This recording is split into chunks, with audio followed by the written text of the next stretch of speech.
wabarakatuh. Kembali lagi dengan ngobrol pintar bersama suara masyarakat Majalengka. Kembali di sini saya ditemani oleh rekan saya, Bro Aris.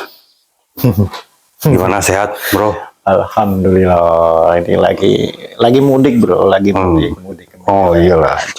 Tapi mantau Majalengka jalan ya. Bisa jadi mantau, bisa jadi hafal. Oh iya, lebih tahu daripada yang di Majalengka gitu. Oh iya, karena sudah hafal. Ini kayak jalannya sudah dilewati kemarin-kemarin, gitu kan. Jadi tidak serumit yang kemarin-kemarin malah. Oh iya, cukup Lebih simpel ya, lebih mudah. Cukup simpel ngebacanya. Kalau saat ini kan tidak terlalu banyak kemasan. Jadi ini terkait apa dulu ini? Ya terkait pilkada lah, perkembangan pilkada lah. Coba. Karena kan memang ini musim pilkada ya. Ya. Bicara pilkada kan sebenarnya itu gerakan politik. Gerakan politik itu kan motornya sebenarnya kan dari partai-partai politik, dari politisi-politisi yang ada. Tapi dengan kondisi Majalengka saat ini ya sebenarnya tidak jauh lebih rumit dari yang sebelum-sebelumnya. Terlalu mudah lah kita meraba-raba. Meskipun kondisi saat ini agak lebih mudah untuk dibaca, tapi faktanya untuk mendekati 1 bulan lagi nih sebelum pendaftaran belum ada gejala yang cukup signifikan. Kenapa itu? Apakah karena minim dinamika politik di Majalengka atau karena memang minim SDM ya, calon gitu? Oh, kalau bicara minim dinamika, ya dinamika itu terbangun kalau SDM itu dalam artian kata ini orang-orang yang bermain dalam levelan ini, orang-orang yang memang memiliki secara kualitatif itu memang lebih condong untuk bermain politik. Yang saya pikir dengan yang beredar sekarang yang beredar sekarang itu kan hanya ada 2 poros besar. Artinya untuk ya kita nggak menafikan kapasitas orang per orang, tapi faktanya mendeklar dirinya yang sampai hari ini mendeklar dirinya untuk maju sebagai calon M1 katakanlah bupati ya hanya 2 orang. Artinya ketika berbicara 2 poros nggak salah dong. Nah, yang menjadi pertanyaan itu, yang pertama, ini dari sekian kandidat saja, dari sekian kandidat yang murni dari menjadi seorang pucuk pimpinan dari sebuah partai politik kan tinggal satu sosok. Betul. Satu sosok, yang lainnya itu orang yang di luar partai politik kan gitu kan, ataupun kalau kader ya kader yang bukan sebagai penentu decision gitu kan gitu. Itu kenapa tuh bisa seperti itu? Jadi sejauh ini kan yang betul-betul ketua partai mungkin hanya Haji Karna. Oh iya, Haji Karna. Sebenarnya tinggal Haji Karna ya untuk yang betul-betul ketua partai politik yang mau berkontestasi dalam pemilu kada 2024 ini. Itu memang ya yang seperti kita pernah ngobrol dulu lah kan gitu. Saya sebenarnya pengen adanya dinamika politik yang dibangun itu dari kekuatan partai politik. Artinya ketua-ketua partai ada keberanian untuk melakukan terobosan-terobosan dalam pilkada ini, sehingga dinamikanya itu terjadi. Kenapa dinamika yang sekarang yang terjadi itu hanya semacam kita hanya membicarakan ini pilihannya kalau nggak A ya B. Jadi kan kayak orang main kalau nggak A B opsional, terlalu opsional. Artinya sisi kualitatifnya itu tidak terlalu ditonjolkan, tapi lebih pada kuantitatif. Lebih banyak yang cenderung ke si A atau lebih banyak yang cenderung si B. Cara berpikirnya itu akhirnya menjadi seperti itu. Berbeda ketika ini potensi-potensi di pilkada itu muncul dari pemegang decision di kekuatan partai politik. Artinya aspek-aspek kualitatif dimunculkan. Ada diskusi-diskusi, ada perdebatan, ada gagasan, apalagi ini Majalengka ke depan ini kita tahu lah banyak-banyak proyek-proyek Betul, besar ya, nasional. yang akan masuk di Majalengka. Dan kemudian ini sebagai kekuatan partai politik, artinya yang menguasai decision, baik itu di tataran legislatif, harusnya diimbangin dong. Betul. Kekuatannya di tingkatan eksekutif. Nah, itu tidak terjadi di Majalengka. Ini yang saya sayangkan sebenarnya. Saya sayangkan. Ya seperti yang di wawancara kita awal dulu, Bro pernah memprediksi bahwa akhirnya karena dinilai dalam tanda kutip ketidakmampuan para ketua partai di Majalengka untuk mengambil sebuah keputusan, sehingga akan banyak wewenang yang diambil oleh DPP. Nah, sepertinya itu kejadian tuh, Bro. Iya. Sebenarnya kalau yang bermain dalam kepentingan pilkada itu adalah ketua-ketua partai politik, DPP juga tidak akan mungkin ya mengambil take all semua kewenangannya, karena juga akan mempertimbangkan ini ada kader yang memiliki kepentingan, kader yang memang berpotensi untuk menjadikan tangan panjang kepentingan DPP untuk di levelan daerah, sehingga mereka juga akan pasti mendengar. Tetapi ketika yang disodorkan katakanlah bukanlah kader partai atau orang pengusaha ujuk-ujuk datang, kemudian DPP juga pasti berpikirnya bukan kader partai. Kemudian kalau dia siapa? Pengusaha. Apa untungnya kalau kita usung? Artinya kan di sini perimbangan secara kualitatifnya jadi bergeser. Gitu. Tidak pada kemudian pada ide gagasan, karena semua partai politik kan pasti dilahirkan dengan gagasan ideologi kepartian yang itu menjadikan tujuan sebuah partai politik itu dalam membangun sebuah kontribusi terhadap kekuatan politik yang ada di tiap daerah dan kabupaten kota. Nah, itu saya sayangkan kondisi di Majalengka sampai hari ini. Meskipun saya nggak tahu ya apakah terjadi semacam kejutan politik di Indonesia.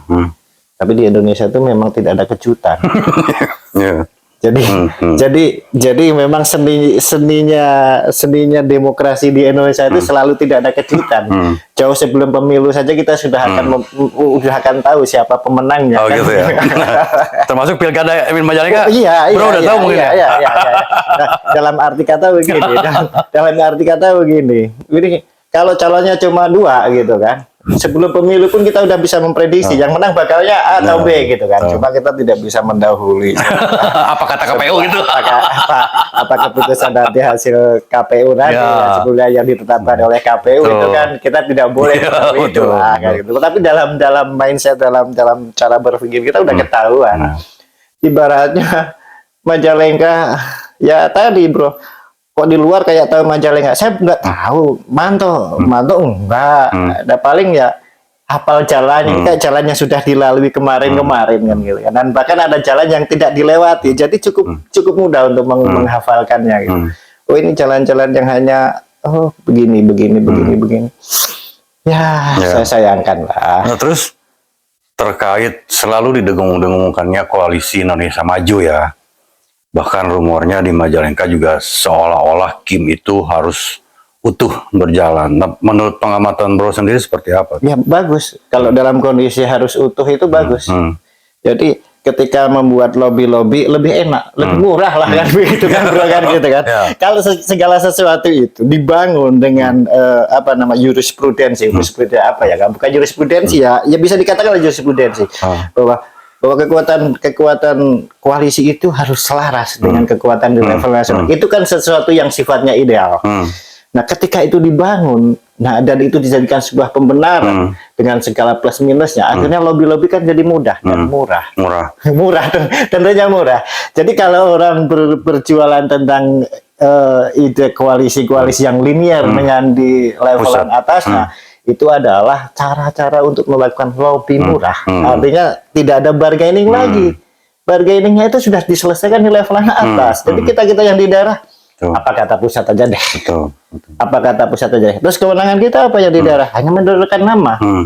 Kita punya kader.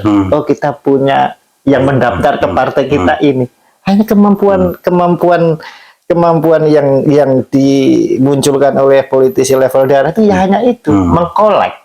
Habis itu kemudian melaporkan, membuat progres laporan kepada pimpinan partai di level pusat, kemudian diambil alih sama pusat.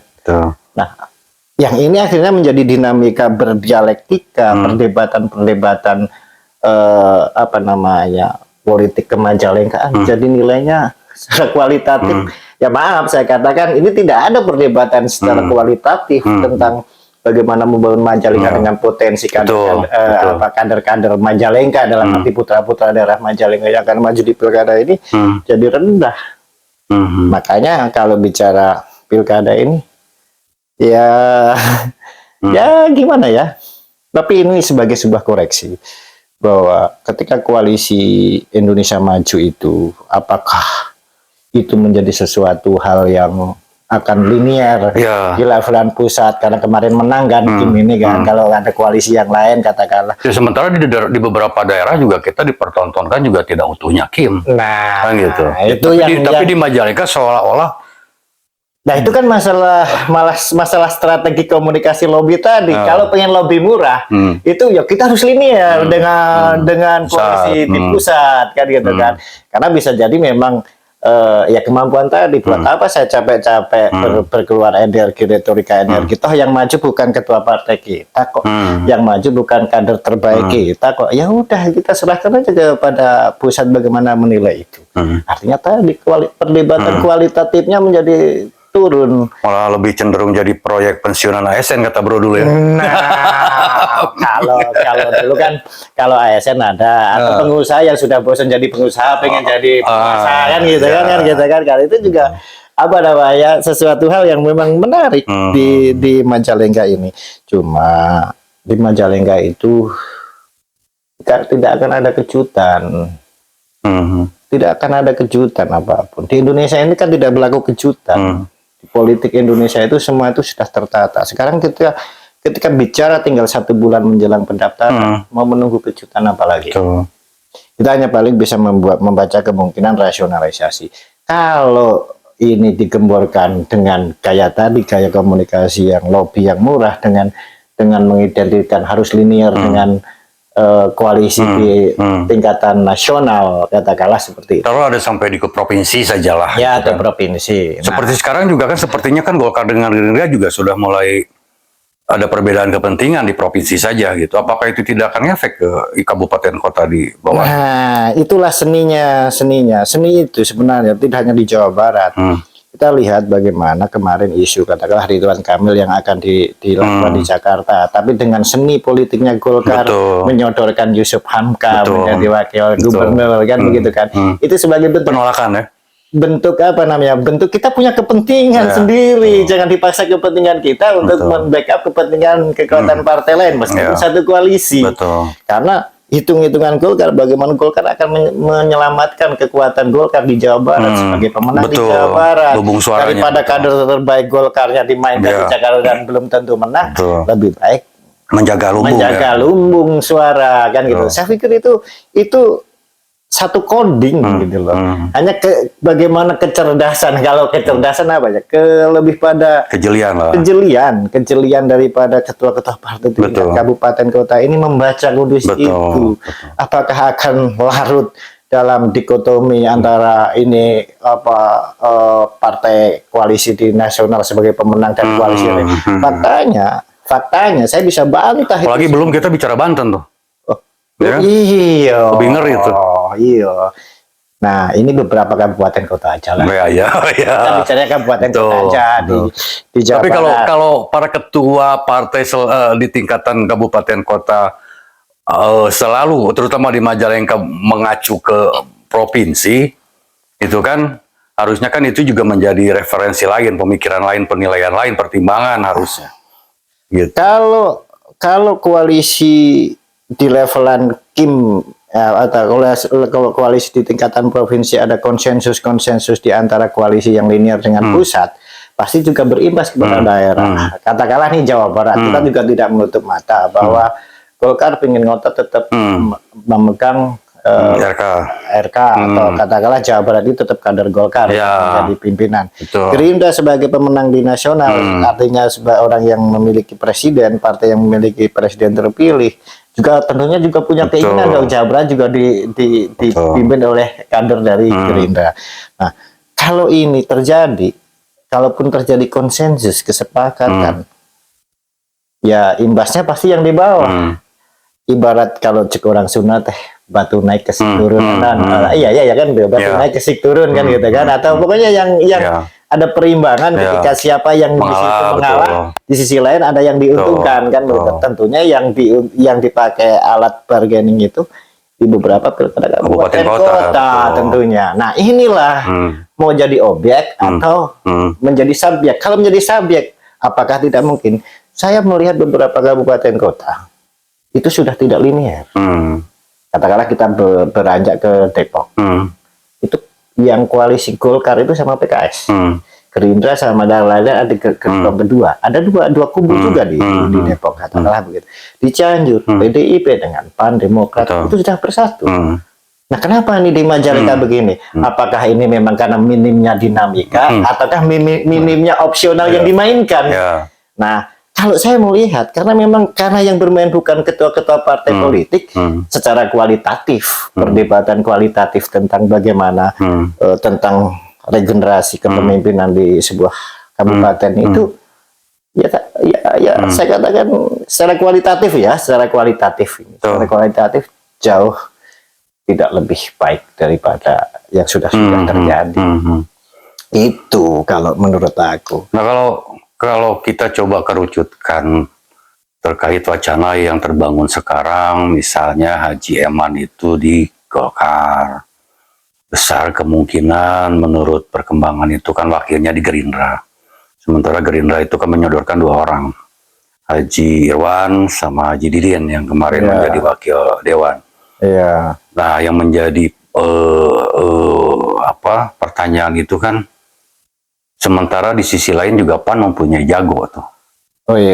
Yang di beberapa survei, Shirley itu juga ketika dipasangkan dengan Pak Haji Karna juga bagus, dengan Pak Haji Eman juga bagus. Nah, itu seperti apa tuh pengamatannya? Ya, terlepas dari hasil survei ya. Kalau hasil survei, meskipun survei itu salah satu indikasi atau salah satu variabel lah, salah satu variabel yang menjadi pertimbangan.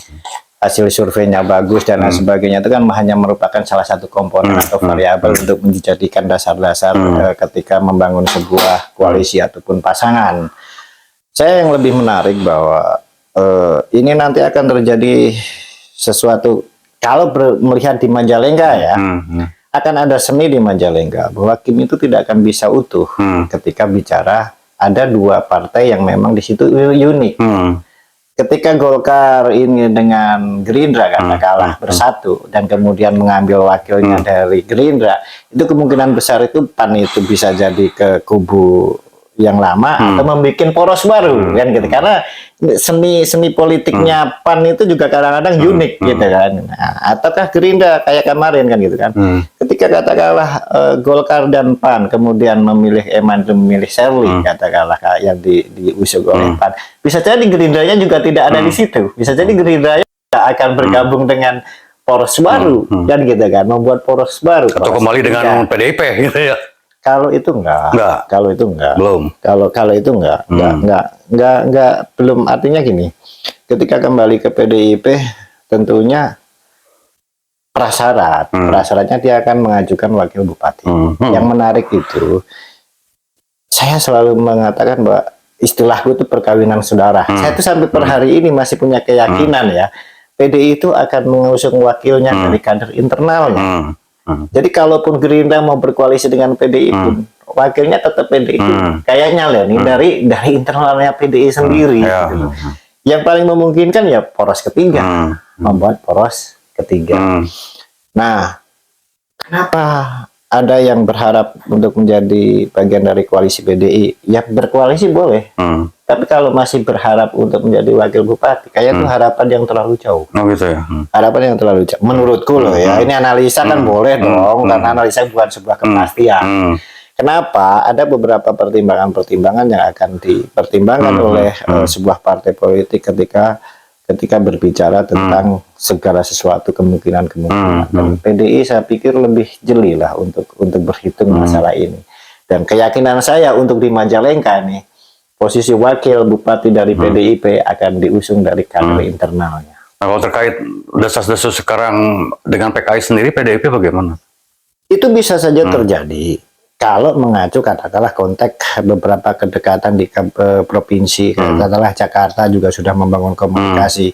Di satu sisi ini juga menarik karena PDI sebagai pengusung partai ideologis, PKS juga direpresentasikan partai yang berideologis, katakanlah kayak gitu kan.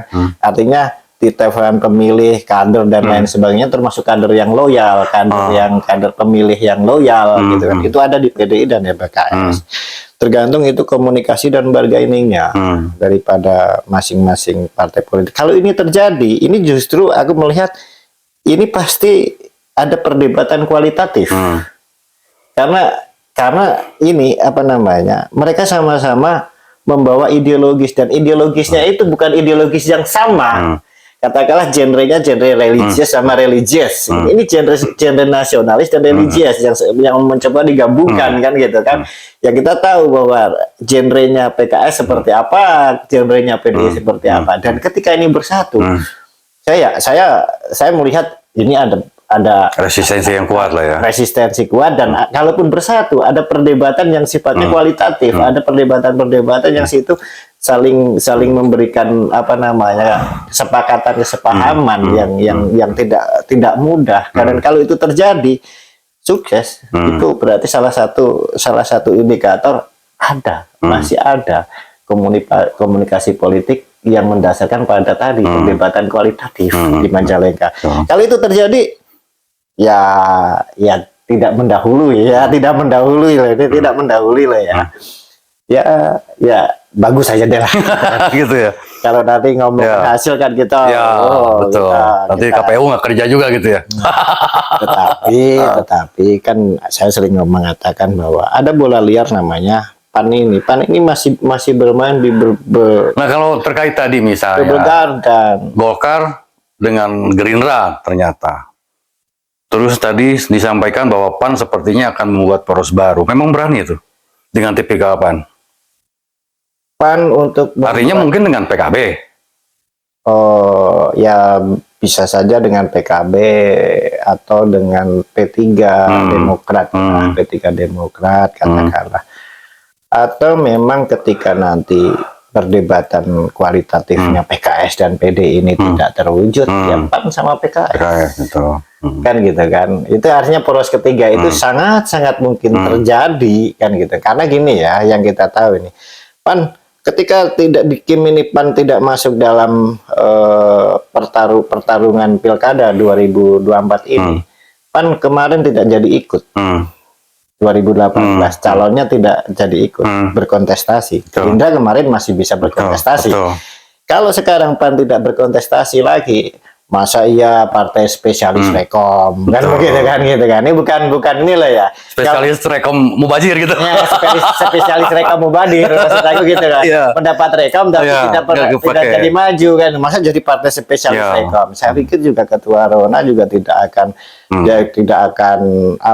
membiarkan apa namanya karena pertaruhan kredibilitasnya ya. Nah, ini menarik. Apalagi istrinya itu. Nah, reputasi politik seorang Rona itu dipertaruhkan di 2024 ini. Makanya ini menjadi sesuatu yang menarik. Pada ini pasti akan memainkan katakanlah opsi A, B, C-nya itu lebih banyak daripada partai-partai yang lain. Katakanlah beban politik seorang ketua PAN ini memang betul-betul dipertaruhkan di 2024 ini. Kalau tidak sampai calonnya tidak sampai maju lagi, ini ada tadi spesialis rekom yang mubadir itu kan gitu kan. Nah, ada spesialis rekom yang mubadir, rekom keluar maju kagak kan gitu kan. Ini kan sesuatu hal yang akan menjadi catatan sejarah kan gitu kan. Nah, kalau ini Rona bisa memecahkan kebuntuan ini kemudian membuat poros ketiga katakanlah kan gitu, atau penguatan tetap menjadi dua poros tapi di situ PAN bisa dominan dengan lobby-lobby politik tingkat tingginya kan gitu kan. Artinya pasti ada perdebatan kualitatif. Nah, ini yang memaksa seorang ketua Rona ini memberdayakan mesin-mesin politik di internal partainya. Silahkan di internal PAN-nya itu dibangun itu kekuatan yang saya pikir tidak mungkin kekuatan seorang Ronald Firmansyah sendiri bergerak. Ini harus didukung oleh elemen-elemen partainya sendiri. Nah, itu tergantung dijawab apakah SDM di PAN itu bisa membantu betul-betul kemampuan Ronald untuk melakukan komunikasi politik tingkat bawahnya, atau memang di situ mentok tetap. Karena saya melihat ini loh, di PAN ini totally apa kata ketua partai itu fatsun. Sisi lebihnya itu kayaknya menarik. Andai kata ini ketua Rona ini yang maju, ini secara elektoral tinggi karena kefatsunan kader partainya, kefatsunan dan kemudian track record pernah mencalonkan baik di DPR RI dan kemarin juga di DPRD kabupaten. Artinya secara elektoral, pertimbangan elektoralnya, ketua Rona itu sudah punya pembuktian, teruji kan gitu. Artinya kalau memang ini terjadi, saya pikir ya tergantung ya, saya tergantung pada kekuatan SDM di PAN-nya sendiri gitu ya. Apakah lapis kedua, lapis ketiganya itu mampu membaca pergerakan politik ketua Rona ini. Karena saya lihat ini ketua Rona itu powerful, dominan di PAN ini. Bedalah katakanlah di partai-partai lain itu ada penyeimbang, ada yang lain. Kalau di PAN ini totally ya tanpa merendahkan yang lain, tanpa merendahkan yang lain. Tapi faktanya itu di PAN ini totally powerfulnya itu ada di ketua Rona. Berbeda dengan ketua di partai-partai yang lain, ada perdebatan internal dan sebagainya. Yang menarik tinggal di PDI. Tadi kalau perkawinan saudara itu perkawinan saudara yang seperti apa? Apakah kader-kader yang sekarang sudah eksis di baligo-baligo di mana-mana yang nanti akan dipilih oleh DPP untuk mendampingi Karna, ataukah justru calon yang diem-diem baik tapi ujuk-ujuk tahu-tahu jadi wakilnya gitu loh kan gitu. Tapi saya membaca lebih pada yang diem-diem tapi ujuk-ujuk jadi gitu. Siapa nih? Tarsono gitu maksudnya. Misalnya gitu kan misalnya. Saya yakin ini menarik loh. Seorang wakil bupati yang baru sekali tidak punya keinginan untuk naik ke tingkat bupati atau memproklamirkan akan tetap maju lagi menjadi wakil bupatinya incumbent, pasangan yang dijilid dua kan misalnya. Dia tidak menampakkan itu. Itu sebuah kecerdasan menurut saya. Jadi berperang itu tidak harus banyak gerak. Dia dengan diam sekali peluang tekan tombol selesai. Biarkan hasil survei yang bicara gitu. Ibarat kalau kita punya orang tua, punya anak 5 nih, yang pingin makan itu berempat, yang satu malah diem aja. Ada makanan cuma satu nih, dikasih yang satu ini berebut, yang dari yang berempat itu berebut itu pasti sirik kan, malah pada ada satu anak yang nggak pingin apa-apa, buat kamu aja deh gitu, yang berebut biar nyari aja lagi lah, beli aja lagi. Bisa saja terjadi seperti itu. Nah itu artinya peluang Tarsono sangat tinggi untuk mendampingi. Perkawinan saudara itu ya, kansnya masih tinggi ya? Sangat tinggi, karena memang incumbent kan ini. Seorang wakil bupati yang baru 1 periode tidak mendeklarasikan diri maju menjadi bupati atau mendeklarasikan mendampingi untuk kedua kalinya. Ini satu kecerdasan politik tingkat dewa gitu lah. Artinya dia lebih baik diam. Kalian berperang dengan energi kalian, saya berperang dengan menguras tenaga kalian. Ketika tenaga kalian habis, waktunya saya yang maju. Apalagi secara fakta di survei juga, meskipun Tarsono belum bermanuver apapun, ternyata masih. Artinya secara kualitatif, secara kualitas, Tarsono itu diakui. Dari apa? Dari survei loh, bukan saya. Bukan saya nih, dari hasil survei-survei yang ada. Memang yang paling layak mendampingi di internal itu ya Tarsono. Nah, hanya kalau memang sebenarnya kalau dari tadi bro, misalnya apakah bisa jadi ketika Golkar sama Gerindra mengusung katakanlah wakilnya bukan dari PAN, bisa jadi PAN itu kemudian merapat ke PDIP. Sangat mungkin terjadi. Katakanlah menyodorkan wakil untuk PDIP. Tapi persoalannya bukan di levelan kabupaten nih. Di levelan pusatnya. Setuju atau tidak? Selesai atau tidak? Kalau itu bisa selesai di atas-atas, ya sangat memungkinkan. Lebih memungkinkan PDI PAN daripada PDI PKS. Kalau PDI PKS ini pasti ada perdebatan-perdebatan ideologis yang situ itu bisa berjenjang gitu loh. Tapi kalau PAN dengan PDI ini beberapa daerah sering bareng dan lain sebagainya, hanya kemarin di Pilpres nggak bareng. Artinya sangat memungkinkan lah kalau PDI dan PAN itu berkoalisi. Cuma apakah prasyaratnya harus yang memiliki elektoral? Katakanlah kalau yang elektoral ya mungkin calonnya gantilah, misalnya calonnya gantilah, jangan yang itulah, tapi dari PAN nih, misalnya kan gitu kan. Nah, itu kan bisa saja terjadi karena pertimbangan elektoralnya kan gitu kan, pertimbangan elektoralnya. Saya nggak masalah nih PDI dengan PAN, tapi tolong calonnya ganti deh, jangan yang itu, misalnya kan begitu. Itu bisa saja perdebatan kualitatif itu terjadi di levelan-levelan lobby-lobby politik. Nah, semoga saja terjadi karena saya juga yang lihat ini kayak masih orang itu cenderung melihat pada dua opsi, kalau enggak A ya B. Nah, akhirnya bukan kualitatif, lebih banyak yang ke A atau yang ke B. Hanya melihat itu. Kalau cara berpikirnya melihatnya lebih banyak yang melihat ke A, kalau A mending ke A lah, ikut yang menang. Bahasa kasarnya hanya akan begitu. Ikut yang menang, bukan bagaimana ketika menang kita nanti akan berbuat apa, kita akan membuat arah kebijakan seperti apa. Kalau kualitatif kan pasti berpikir, ketika menang itu kita mau menjadikan Majalengka begini-begini. Kalau yang sekarang terjadi, sami mawon, podo wae. Akhirnya kecenderungan masyarakat di Majalengka sebenarnya nggak puguh kan, sepertinya seperti itu. Bisa jadi kesimpulannya. Tugas kerasa aja atau gini kayak kalau dikatakan, loh, bukannya itu ibaratnya yang satu nasi, yang satu buras, sarwa-sarwa kene beas, satu nasi non sangu jeung naon itu teh jeung buras. Naon bedana sangu jeung buras? Beda kemasan unggul isinya nama beas jeung beas kene. Ujung-ujungna geus puguh mah sangu lah da sangu sapopoe kabeh dahar. Itu akhirnya pertimbangan yang simpel, tidak kualitatif. Nah, kalau wacana yang terakhir, rumornya Haji Eman itu mau digeser ke Gerindra.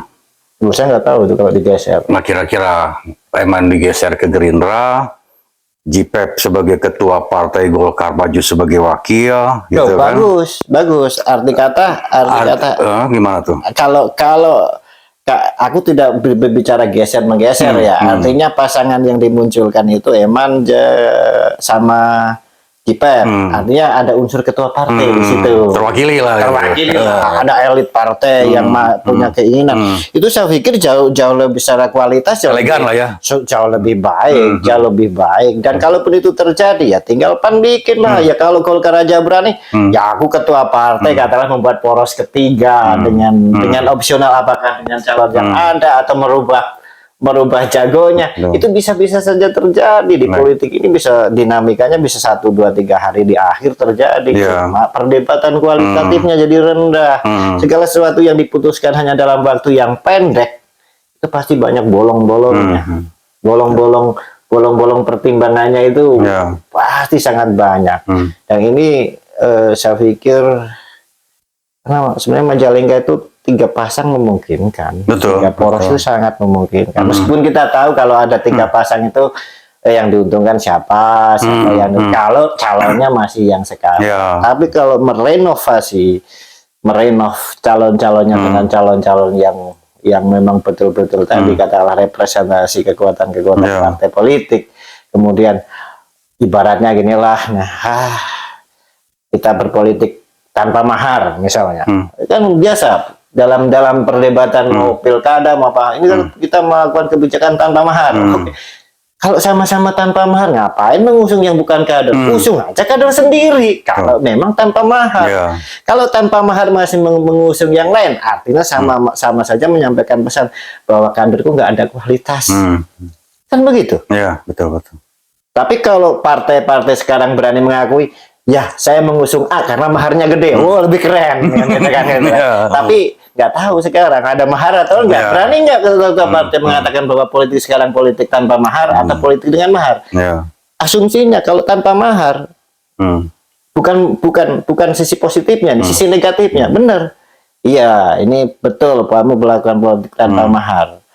Betul terjadi, betul. Oh, berarti kualitas partaimu jelek. Kenapa? tidak bisa menyiapkan kader terbaiknya kan gitu kan. Kalau dengan mahar lebih bagus. Oh iya, berarti dia hanya menerima karena ada mahar kan begitu. Karena ada kekuatan finansial. Sama. Ya ente mah nyangges tebur berkualitas, nyakemaru duit karena duit misalkan begitu kan gitu kan. Karena adanya mahar kan gitu. Kualitasnya makin turun. Kualitasnya akan semakin bagus kalau ketua partai, saya ketuanya yang akan maju dalam kondisi sekarang. Lebih keren. Tapi ya kembali lagi, berani nggak?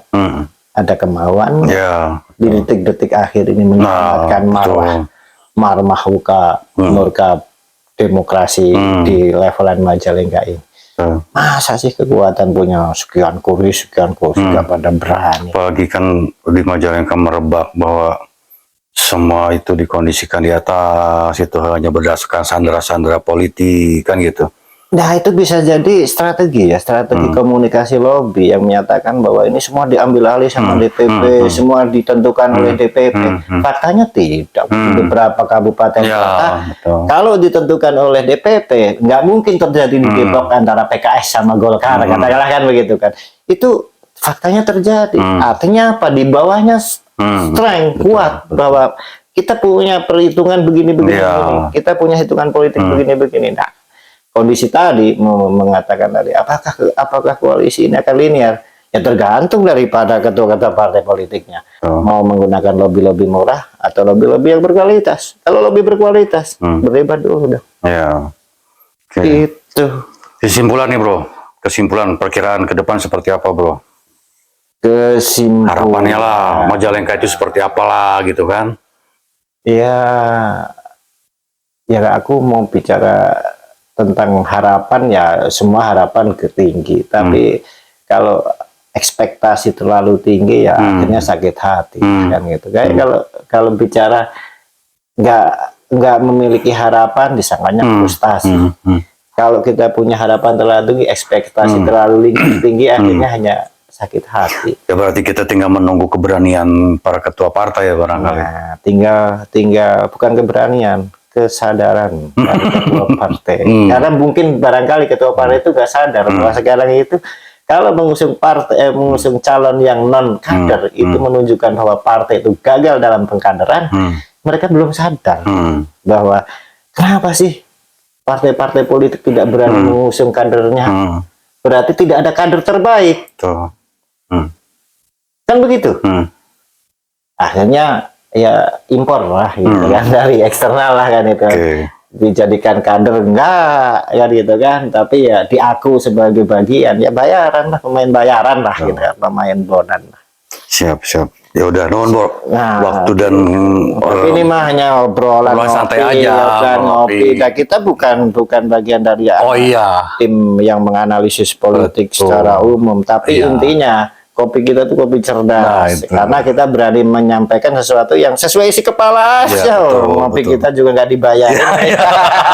Belum ada sponsor sejauh ini. Nggak ada endorse. Oke pemirsa, demikian obrolan saya dengan Bro Aris. Semoga ini menjadi tambahan wawasan wacana kita semua. Kita ketemu lagi di lain kesempatan. Assalamualaikum warahmatullahi wabarakatuh. Waalaikumsalam warahmatullahi wabarakatuh.